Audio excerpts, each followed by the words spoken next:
Hi, my name is Murphy, and I am an instructional designer here at Brandman University, and I helped to design the course that you're taking right now, the online or blended certification course. I'm going to go through with you IDEAL, which has been adopted by Brandman as a way that we can approach and address the adult learner specifically. That being said, let's just jump right into it. IDEAL, what does it stand for? Instructional Design for Engaged Adult Learners. The quote that you can see on the screen really speaks about a core belief that we have at Brandman, and that is that there needs to be some joy in our learning. Part of that can be accomplished with the design of our courses, and some of that, much of that, is left up to you as an instructor to help really put the joy back in learning for our students. Let's talk about some of the ways that we hope that our courses have been developed to help you do that. So IDEAL boils down to a focus on the learner. So our courses should be really learning centered and rich with technology that hopefully enhances the experience for our students. And there really should be a synchronous and asynchronous opportunity in the course, whether it's blended or fully online. We're going to get to that a little bit later. But right now I want to jump into the reasons for these principles. And hopefully in the next few weeks with your instructor and your peers, you'll be focusing on how to create this kind of environment for your students. IDEAL and the adult learner. So these are the main ideas that IDEAL focuses on when working with adult learners, as you can see on this slide. And overall, our students want to apply knowledge that has a clear purpose for them. The trick is, with all of these different things, how do we accomplish that in our courses as instructors? IDEAL is ideal for the adult learner, and our design philosophy is hopefully serving the special issues, attributes, and needs of adult learners. But what are those? It's expected that in a course the students are moving through a learning curve where the instructor is guiding the class from being dependent to really owning the information and making decisions about how to use the knowledge. This internalization must happen for them to transfer that knowledge to their quote unquote real world.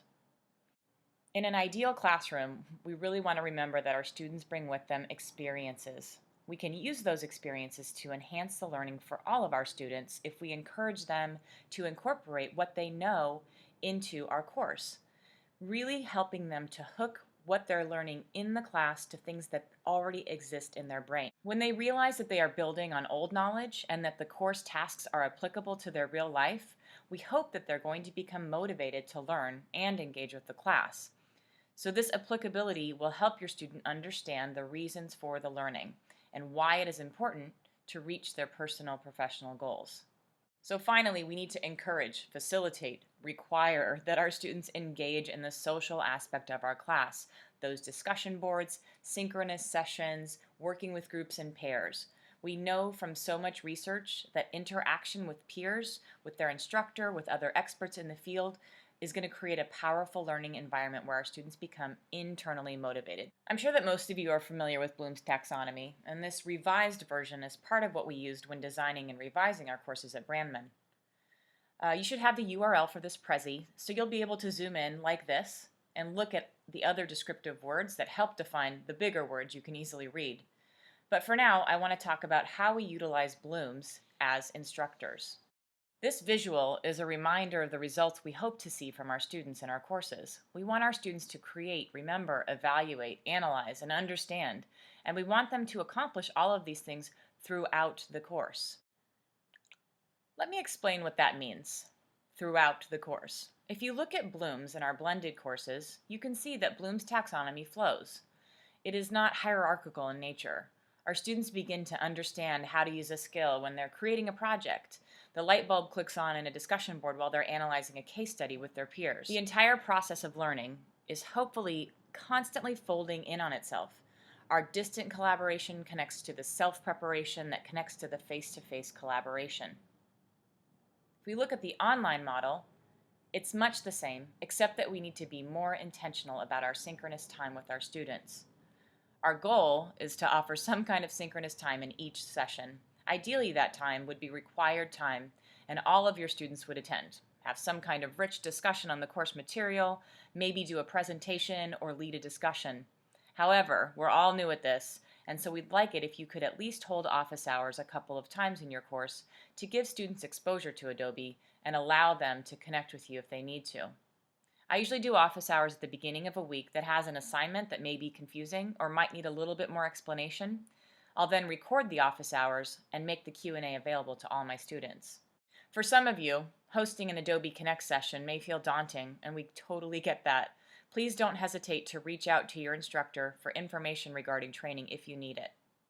So this is how Bloom's is often depicted, with the learner moving up from remembering to creating. You'll definitely see this visual in some of our literature. Please keep in mind that Bloom's is not hierarchical, that all of this is happening constantly throughout a course. In your readings for this week, much of what is emphasized is creating an engaging learning environment. One of the most important aspects of teaching in the online environment is the engagement that you have with your students. It's really important that we as instructors are very predictable, that we are a constant in that course, and that we set the expectations early for our students.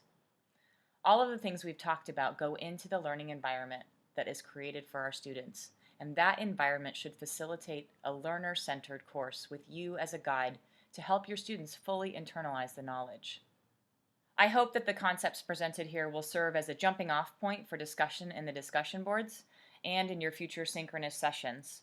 Please feel free to reach out to your instructor if you have questions, and I am more than willing to discuss these concepts with you as well. Thank you so much, and it has been my pleasure to talk with you about Ideal. Again, email me if you have any questions, and have a wonderful class.